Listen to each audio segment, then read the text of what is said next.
Thank you very much. This is a crucial question when it comes well-being and mental health and all the rest of the things that have to do with human being.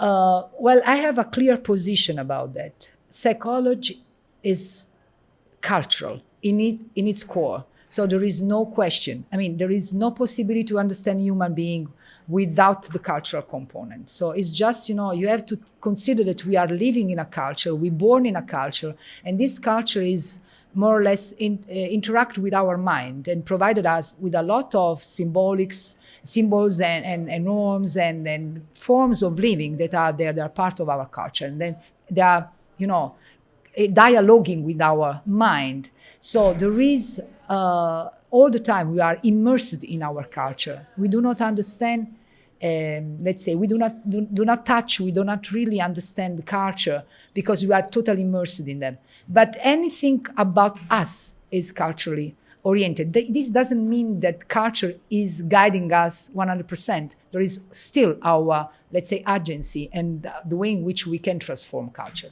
So when it comes to the intervention in support of people that are living some sort of psychological suffering, and you are the psychologist that should attend that person, you really need to understand the cultural setting of that people. Otherwise, you really cannot understand the way in which they are experiencing their life, what are making them suffering, what are making them happy, etc., etc. So there is no way to understand human being but culture. So mind is culturally embedded.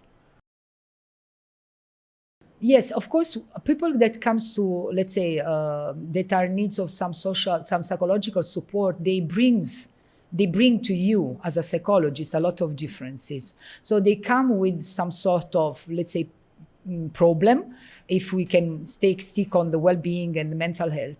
But behind them, there is a complex set of, let's say, beliefs and form of understanding human being.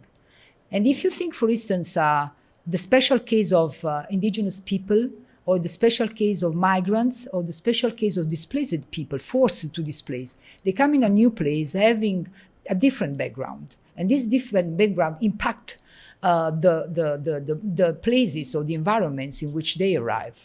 So if a psychologist doesn't understand that behind that person there is a complex configuration of meanings and cultural beliefs, you really cannot enter in contact with that person.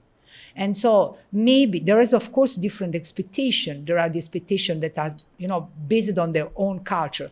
Let me give you an example. If you deal with indigenous people, they bring to you a totally different ideas of nature-human connection.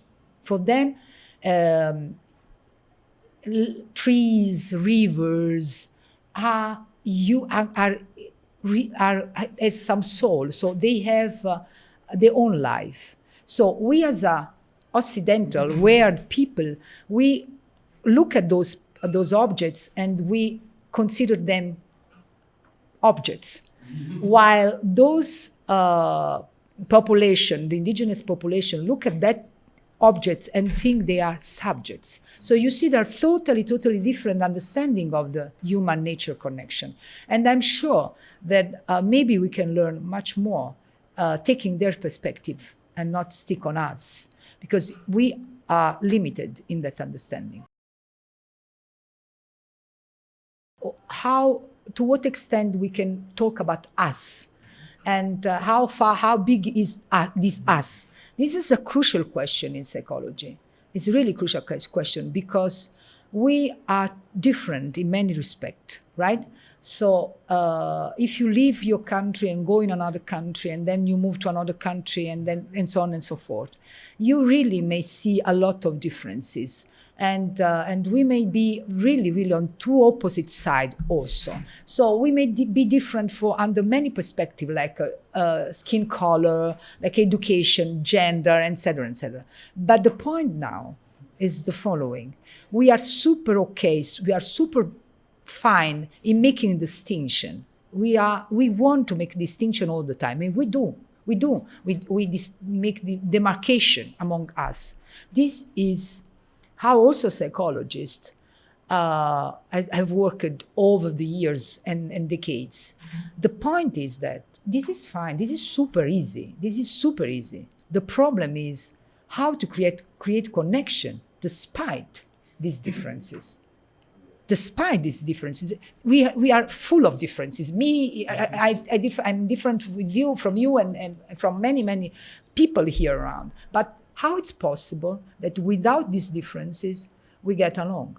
How it's possible that without all those distinction we still understand each other at center point? So this idea of us is a product of intersubjectivities, and nobody knows what does it mean. We have a sort of general idea of what does it mean intersubjectivity. So what is going on between me and you right now is a mystery for psychology, still a mystery for psychology. And I think that should remain a mystery, because it's so important to keep contact with another person and look at that person as a human being together with, I can do something, I can speak, I feel something, despite of just listen all the different things that between me and you, right?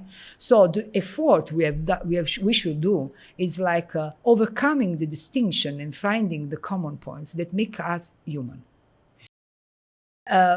First of all, I think if I should give some advice to, let's say, younger student and or also colleagues that are in the field, I mean, they are making psychological investigation or professional intervention, I would first and foremost ask him or her to be aware of their own pre-given assumption.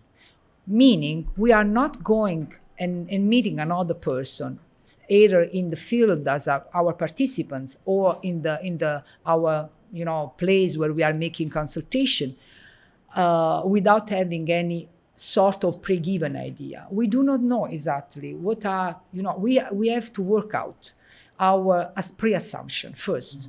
So first and foremost, even before meeting another person, let us meet ourselves and our, theoretical or religious assumption that gives us some framework to read the other. So first we have to work on us. And then second, being open as much as possible to the authority. Each meeting means it's meeting another person that might be similar to us, but be quite different to us. And this meeting might give us a lot of opportunity to learn, but also challenges to us. I mean, and so being open and being open forever, not one time only, forever. Let's say the habitus, it should be, okay, I'm open to, my mind should be open to any sort of challenges that come up from elsewhere. And stop immediately applying my own categories that might be, what I've learned or what I've been having by my society as a sort of legacy, and challenging ourselves first. And second advice is go and put yourself into the situation. You have to challenge yourself. If you want to really know something, is not here the knowledge, is first in your belly, in your skin, and knowing that there is something that make you scared, something that make you happy, and something that you really can rely.